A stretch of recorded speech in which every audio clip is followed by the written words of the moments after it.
دوسرا تواریخ اس کا 27واں باب۔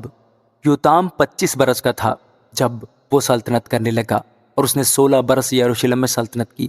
اس کی ماں کا نام یروسا تھا جو صدوق کی بیٹی تھی، اور اس نے وہی جو خداوند کی نظر میں درست ہے ٹھیک ایسا ہی کیا جیسا اس کے باپ عزیہ نے کیا تھا، مگر وہ خداوند کی ہیکل میں نہ گھسا، پر لوگ گناہ کرتے ہی رہے۔ اور اس نے خداوند کے گھر کا بلائی دروازہ بنایا، اور اوفل کی دیوار پر اس نے بہت کچھ تعمیر کیا، اور یہودا کے کوہستانی ملک میں اس نے شہر تعمیر کیے، اور جنگلوں میں قلعے اور برج بنوائے۔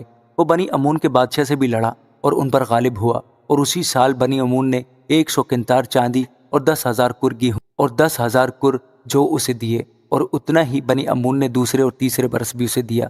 سو یوتام زبردست ہو گیا، کیونکہ اس نے خداوند اپنے خدا کے آگے اپنی راہیں درست کی تھیں، اور یوتام کے باقی کام اور اس کی سب لڑائیاں اور اس کے طور طریقے اسرائیل اور یہودا کے بادشاہوں کی کتاب میں قلم بند ہیں۔